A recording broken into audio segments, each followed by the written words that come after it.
set. Go ahead, Coach. Happy Thanksgiving, everybody. Just wanted to make sure I congratulated all the teams out there playing for the all the state championship games. Pretty cool to walk by, and we're out there in the practice field just now. I can hear them, and making the starting announcement. So congratulations to all those, young people, their families. It's quite an accomplishment. So with that, I'll get started. What does it mean having those games here? Enjoy hosting these games at Nebraska every year. I think it's great. I think what you want is you want all the young people across the state to grow up someday dreaming of, playing here, playing in Memorial Stadium, whether it's in the state championship or eventually here with us. So, I think one of our jobs is to nurture football, whether it's clinics that we do, youth camps that we do, hosting high school games, hosting all the, smaller schools and colleges in the state. They come over to us and visit us, watch practice. We want to be a place that supports football. You're going to have a chance to have some kids who are in High school now, who are a part of your practices next month. Is that the first time? I assume that's the first time for a bowl game you'll have ever experienced that. And what can that look like or mean? Yeah, and I think we'll have to wait and see where we're going and when we are in terms of like dates that they graduate high school and all that. So it's my first time doing it. I haven't had that before. I think it's great just in the acclimation process. We want guys to understand sort of the standards that we have in terms of everything from, being on time to how we practice. And I think them getting a chance to get here early and be a part of it would be great. If it turns out, right with the timing of graduation and all that. What's the challenge of a short week? And I know you guys had a flu bug going through last week. Or you feel like you're over that? Yeah, we had both flu and strep throat last week, so it was really kind of all hands on deck by our medical staff. We still have some guys, we had a couple guys that tapped out today. Not tapped out, like tapped out in the bad way, like we're out because of strep throat. But they were mainly non-travel guys. I mean, like Marquise Buford, Sierra, if you could put a camera on me, I kept putting my arm around him the whole game. I was like, I'll give you tomorrow off. Just get through this game, buddy, because he was playing corner, he was playing gunner, he was playing jam run, punt return, and he was just dying, right? Like, so,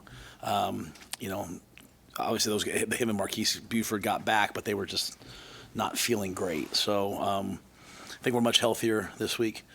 The challenge of a short week, obviously, is just kind of, you lose a day. So, today we went out there, we practiced like it was a Tuesday. Tomorrow we'll practice like it's a Wednesday. Typically, I don't do that, but because of also the Thanksgiving component of this and some of the things that we'll do later in the week, we treated it this morning like Tuesday. How much, given that you now have that Bowl in place. How much hungry do you sense your team is to now go get another thing and win another game against Iowa? I sure hope they are. I mean, honestly, Sam, we didn't even have a team. We haven't even had a team meeting since the game. Like, we walked in today and it was 8:00 Iowa special teams. There's just no time for, hey, great job, da da da da. There's just no time for it, right? Like, so this is such a condensed week versus a really difficult opponent to prepare for that. We just jumped right in. I think the thing that you saw, coming out of the game, like a lot of the guys were in the building yesterday, they know that they can do it. It's kind of like they know they're capable of it. So, let's continue to do it. That's the expectation now. What was once possible is now, okay, it's not just, hey, it's possible. Now we can do it. So let's do it. And this is an excellent team we're facing, so we have to do it at a high level. is it even more pronounced? Offensively, with like a 44-point, 473-yard output. Yeah. Do that? Yeah, I think, and I think, like I said, the lessons of the game are the lessons of the season, right? Like we fumbled the ball on the 20-yard line. If we do that against Iowa, who's plus 11, we're not going to win. So, while people, I think Dana's done an amazing job. Let me start there. But I think if you say it's the play call, you hear Dana on the headset the whole time. He's just talking about execution. Like the guys who practiced the best on Thursday last week played. Some guys had some false starts and some mistakes on Thursday. He's out. 13, you're in. Let's go. So IGC got a chance to play, and he made a play in the game. So there's a real focus on execution. And when the guys execute the play calls, and so I think that was the message to the guys, like, hey, if you execute and practice at a high level, you're going to have an opportunity to play in the game, and then when you get in the game, make the most of it. And so when we had penalties, we didn't score on those drives. When we when we snap the ball on third down, we're going on 2 and we snap it on 1, and all of a sudden the ball's in the quarterback's hands. There's nothing he can do. But when we just settled down and just played, then guys made the plays necessary to make. So it's kind of a blend of everything we've been trying to say to them all year coming to life. Like, hey, just go execute. I think the thing Dana's done a great job of is, like I said, he's cut things down to a degree, but also he's demanding that they execute if they want to get on the field. And that's kind of how we handle things on defense. And, I think it's kind of now played over to offense as well. He's cut things down. Just amount of play, kind of like I said when I first got here. Like he came in and said, "Hey, let's just scale back in terms of the amount that we're doing. We're still doing a lot, still doing a lot." And like I said, there's a couple times in that game where he was trying to find the words because he's had one language for I don't know 30 years, and now all of a sudden he has a completely different language. And so, Coach Glenn and Garrett and Sat did a great job of, I think, sometimes helping with the words in the middle of the game, but he has a picture of what he wants it to look like, and it's interesting for me. It's my first time being around there. It's very collaborative. Like, they sit in the room together for hours upon hours upon hours and put together a game plan together. So it's been really cool for me. I'm always trying to learn. It's good for me to learn from. How much better is Iowa's run offense this year compared to last year? What's challenging about it in general? Well, they've always been, to me, like when I first learned how to run outside zone, I go all the way back to learning from Rick Kaczynski, who I know coached here as well. He was a great D-line coach, but learning from him, learning from Coach Ferentz, that's how I first learned, the way that I've always taught the run game. So, they've always been the premier outside zone team, counter team in the country. I think Caleb Johnson's playing at an unbelievably high level. They've got a veteran offensive line. I think Coach Lester's brought in, they're doing a lot of what you see NFL teams doing. Like they're running the ball to the open side, then checking it versus any 4-week threat to zap to the front side. So a lot of us who've been in the NFL, it's kind of what we know, and they're doing it really, really well. And I don't want to underestimate. This back is fantastic. He makes people miss, and he can burst and go the distance. They've kind of done it 2 different ways. With Sullivan out there, because he was a running threat, they were doing it one way. With McNamara out there, it was a little bit different. And I think that's the mark of great coaches. Whatever quarterback's been out there, they've been able to do it. To staying in the same scheme, but whatever fits that quarterback. And then now, as we're not sure who the quarterback is, they've kind of had a hybrid model in between. So I think they're doing a really, really good job, and they've run some people off the field just by running the football down their throat. Now that the bowl game berth is secure, kind of building on what you're saying about being hungry, but do you just get the sense the guys are playing a little more free? And how was the attitude in terms of coming off a win? You've had coming off a win before. Was it any different today than it has been in the past after a win? Yeah, Sam said hungry. I didn't say that. I think our guys all. I don't think there's been a game where they weren't dying to win. I think, this is really hard. This has been hard, right? And it requires really tough people to do the stuff that we've been trying to do to kind of get over that hump, right? And when you lose to Indiana the way we did, then you come back against Ohio State, then you lose to Ohio State, and then you come back against UCLA, then you lose to UCLA, and then I make some changes, then you lose to USC. It's only reasonable that you would either lose your confidence or start to question things, right? Like, well, why are we working so hard if we're not getting the result that we want? And maybe we should be doing this. It's not like I sit there and say to the guys, hey, don't doubt, trust. It's only you guys asked me if this was big for me. I was like, yeah, this was big for me. This is I know I believe in what we do, but still, it's great to have some representation of, hey, it's working here for us right now. Even though you see it at practice, you like to see it in the game. So I've never doubted their effort, right? In fact, like last week, Dana and I were talking. He was like, sometimes, it's like times you feel like, maybe we're pressing a little bit too much, just trying to do too much. And I thought you saw a group on Saturday that was just pretty relaxed and pretty in the moment offensively. So I know how much the Iowa game means to our guys. We sat there last year. I loved that group last year, and walking off the field after losing on the way we lost, right? We picked the ball off, we get a holding call, we throw a pick. They just kind of run the clock out. Guy makes a great run, and then the field goal just gets over the goalpost. That's a credit to Coach Ferentz and the way he does things. But walking off the field, their players are waving at our guys, have a good Christmas. That was painful. That was really painful. So I don't doubt that our guys will be ready, but their guys are going to be ready. None of it really just comes down to football, right? If we false start, we're probably not going to win. If we turn the ball over, we're not going to win. If we can win the turnover battle, we'll have a chance to win. And so if we can tackle. So I think it all comes down to the preparation. It's not all these other things. And that's a great thing about finally getting a bowl drought over with, because it's not these things. It's just like, make this play, make this kick. If John Hull doesn't do what he's done the last 2 months of getting better and better and better as a kicker, then we don't have, we have a different kicker and a different snapper than we did at the beginning of the year. And those guys have just gotten incrementally better to all of a sudden you get to a game like that. And if he's not making those field goals, the game's a lot different. So this week, to me, that's why, we didn't spend a lot of time talking about it. We came out and just got right back to work, because I know Iowa's they're going to be prepared. They're going to work, and we have to make sure we're in our fits on defense, and we have to make sure we're not continuing to give up we're giving up too many big plays passing right now, way too many. And so we just have to make sure the football's right. But I'm sure they'll prepare high this week. What about the weather? Just what will you find about your offense playing in colder conditions? You guys haven't had conditions that are going to be this cold. It's going to be a night game, obviously, late in the year. Yeah, I don't worry about the weather. I mean, we go in the mornings here, which is great in some ways. But in the spring, I mean, there's plenty of days that we're out there and there's 30-mile-an-hour winds and it's 18, 20 degrees. I mean, it was 22 degrees last week. It was cold as could be out. I mean, today was, I'm wearing you never see me wear a jacket. I wore a jacket out there today. Like, it's cold today.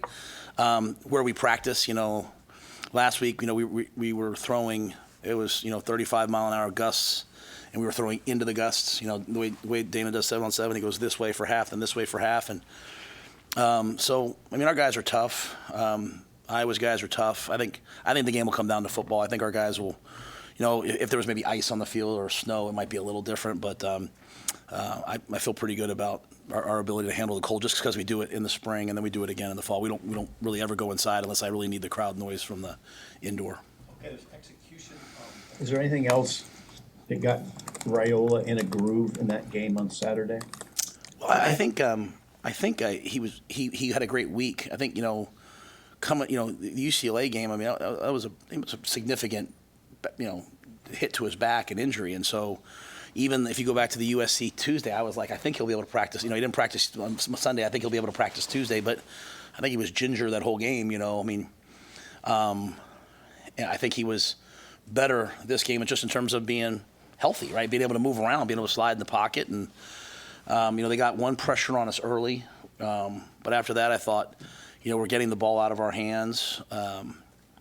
He was just taking completions, taking what was there, not trying to do too much.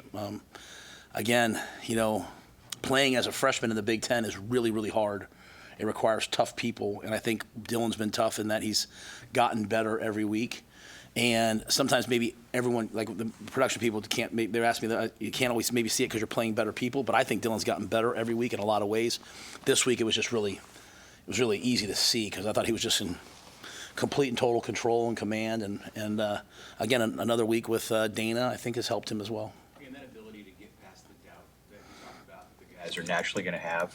How important and how heavily did the seniors impact, weigh or factor in the whole locker room not getting weighed down by that? Yeah, I think whether you doubt something's going to work or not, it really comes down to whether you go out and do the work or not. You know what I mean? So it's like, okay, I don't know if this is going to work, but I'm going to do it anyway, or I'm sure this is going to work, but I'm going to do it anyway. Like, it all comes down to, at the end of the day, your work output. Like, if you're going out there every day and you're working on the execution of a play, if you're working on the execution of a special teams, if you're working on your craft, I personally believe, like, I haven't had very many great players who've played for me who haven't actually had this great period where they almost like quit football, or they like, you know what I'm saying? Like, everyone's career doesn't just go like this. Like, you have to go through these ups and downs and hit this point where you're like, man, I don't, I'm Matt Ioannidis, Hassan Reddick, all of them came in my office and said, man, I think I'm going to transfer, coach. I don't think I'm going to, and then they all hung through it, weathered the storm, and then came out the other side. And so it comes down to me. You're going to feel all these different feelings and emotions, but do you show up and practice? Do you show up and meet? And so I think like Giff and Ty and Nash and MJ and Jamar, even though he's decided to come back, and Banks and Nayor and Ben Hart and Ben Scott, I think those guys have just continued to show up and continued to work. So whereas they might doubt, or they might feel all the doubt or hear all the doubt, they've just continued to do the work. And the ones who haven't played as much. The ones who have continue to play. Buschini, all those guys. And then all of a sudden one day wakes up and you score 44 points, or you beat Wisconsin for the first time in however many years, or you kick a bunch of field goals, and it's like, okay, now I believe. It's really hard to believe. It's blind faith, right? It's hard to believe when it hasn't worked. And so when it finally works, and it works for a game, I'm not, when it finally works, it's like, all right. But they did the work anyway, and I think that's the biggest message I have to the guys is like, no matter whether you believe in it or don't believe in it, just show up and work, and you'll find out in the long run. And so I'm proud of those guys. They've really pushed, I think, the thing through. In the last game, Kircher and Lindenmeyer played a lot. Fedoni did not. Was that an injury-related issue, or was that just Holgerson's preference? No, I think that was just Dana getting in the game and just going with those other guys. I think that was just coach's decision. what did you like about how Nate played? And- Played a lot. Yeah, well, I mean, Nate's an excellent player. He's unselfish. He doesn't complain about his touches or whether if you ask him to do something, Nate does it.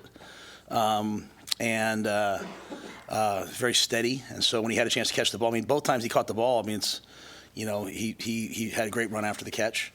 And then I think Luke Lindenmeyer, you talk about a guy since the bye week, since Dana showed up, who to me has like put his foot on the gas and accelerated. Like in practice, I mean, he's trying to put people on their backs. He's trying to finish blocks. And those guys are just really dependable guys. They execute at a high level, and they earned a chance to play. I mean, Thomas is the same way. Thomas has all the ability to make every play.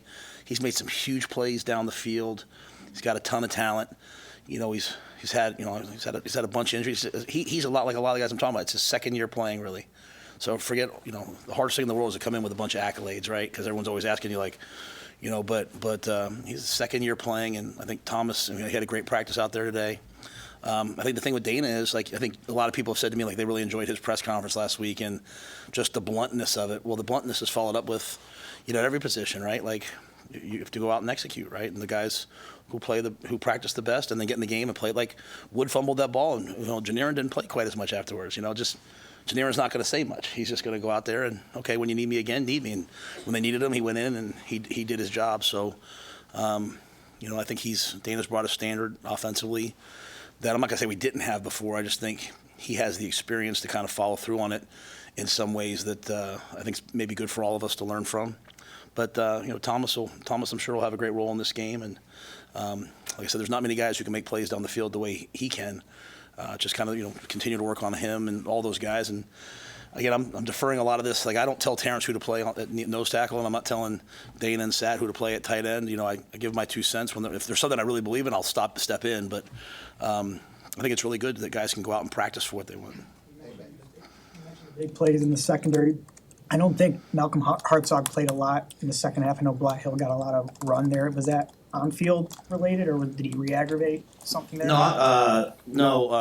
I'm not sure the rep count of Malcolm in the second half. I thought, kind of Marquise was down a little bit, so Malcolm was kind of moving to safety and corner. But I think all those guys were just there was nothing like in terms of like, hey, pull them out or anything like that. I just think we just kind of rotated the guys as we went through because some guys got banged up and guys weren't feeling great. But Malcolm's out there today. He's practicing well. He should be ready to go.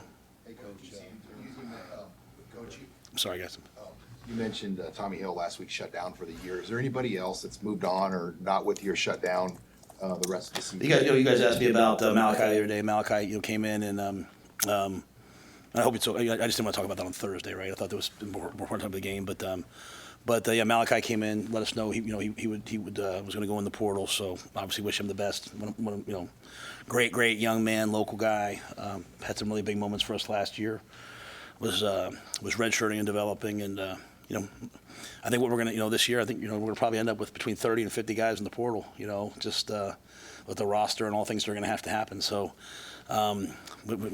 Wish Malachi. I can't say anything but great things about Malachi, and obviously he's not one that I wanted to go in the portal, but I really don't want any of them to go in the portal. I want them all to stay here and develop. It's just the new world we're in. It's going to be different. So, in terms of anyone else, I mean, everyone's kind of practicing with us. I mean, Tommy's the one that we just kind of shut down, and Mike is fighting through his shoulder. He's done a great job of battling through that shoulder that kind of limits him a little bit.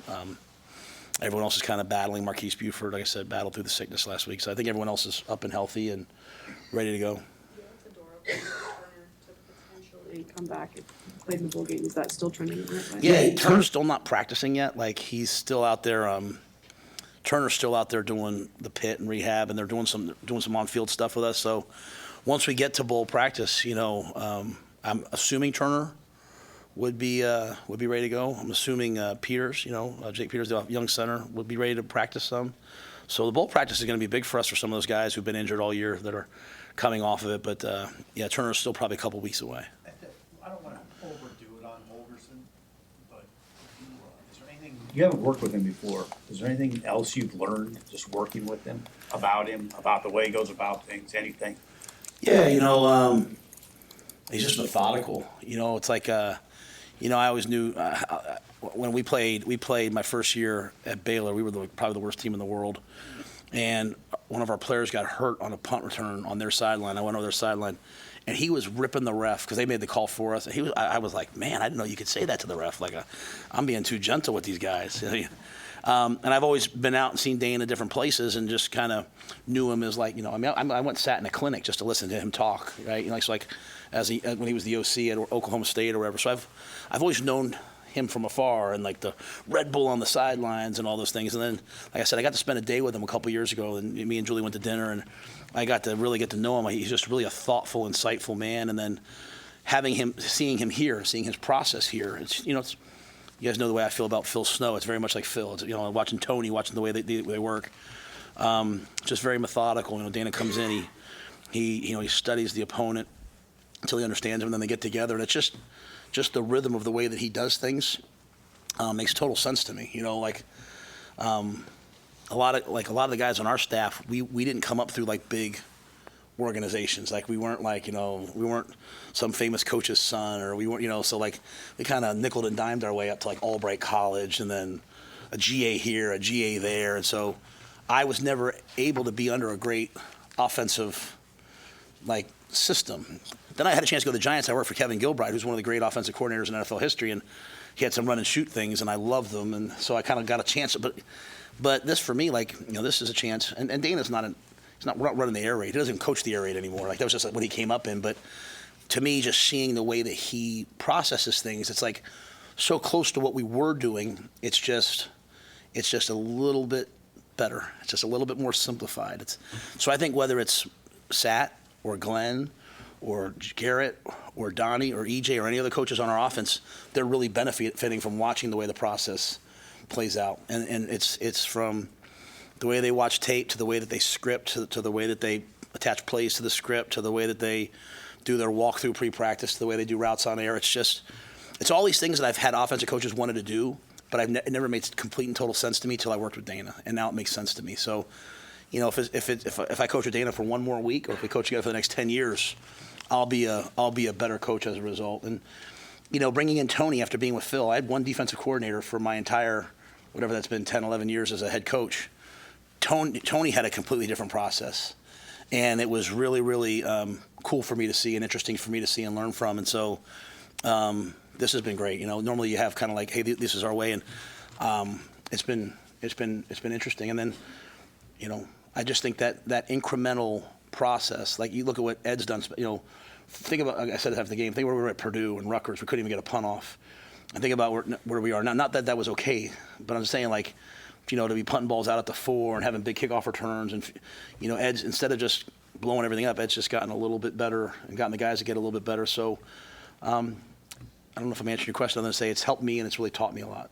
What have you seen in terms of the progression on special teams, and how important will that be Friday with a team like Iowa that field position so important? Yeah, I think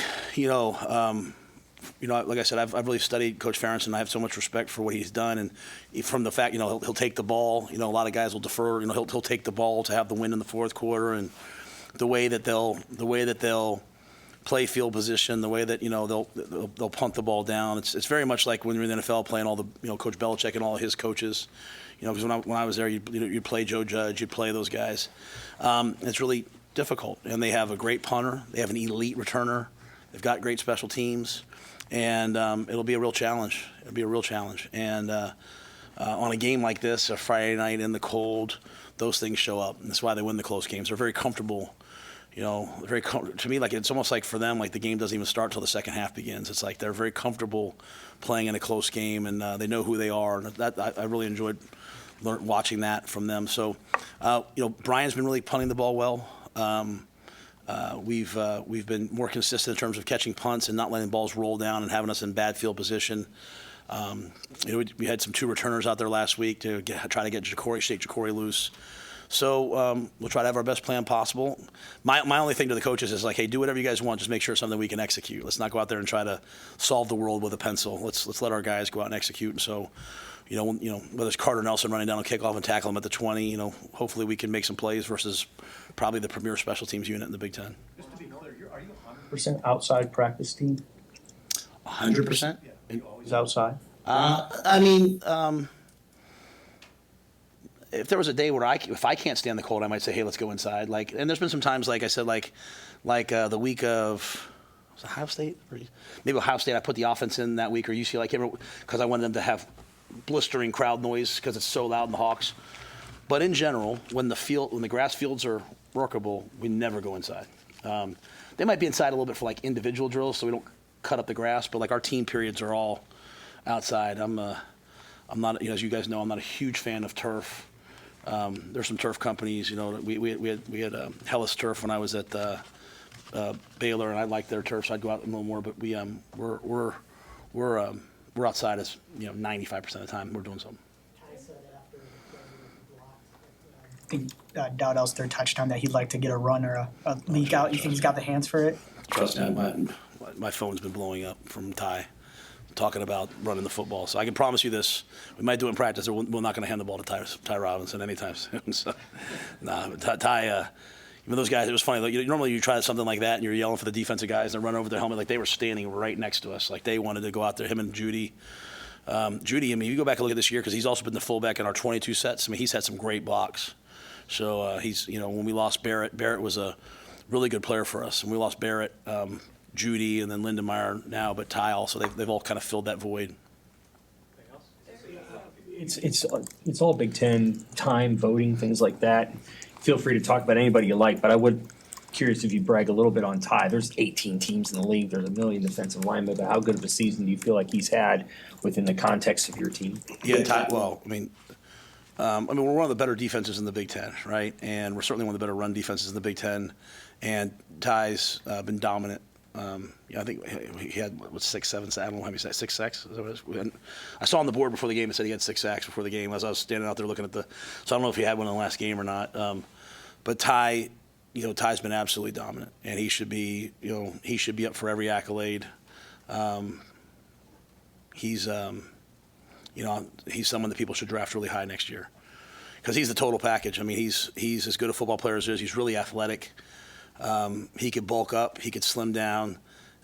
He can play 3 downs in the NFL, which means he should be first team All Big Ten here. He's on his way to going to medical school. When he's done, he's going to be a doctor. And his girlfriend Bryce is twice as cool as he is. I mean, he's the real deal. He's one of the best players I've seen in the Big Ten this year. And I watch all the tape crossover, and there's a lot of great ones. You know, we're getting ready to play against 94 from Iowa. I put him right there, right up there. There's a lot of really good ones. But yeah, Ty's been dominant. There was an interaction post-game between one of Bickle's police detail and Donnie. Do you know what happened there? I came in this morning. They were showing me the video. So I don't want to speculate without knowing. Obviously Donnie went to Wisconsin, so I don't know if there was some history there with somebody or something. But when I asked Donnie about it, he was like, no big deal. So things happen after games. People are emotional. But he seemed to kind of brush it off. So it was kind of mayhem out there, trying to get off the field. So, yeah, I don't know much else other than that. Thanks, guys.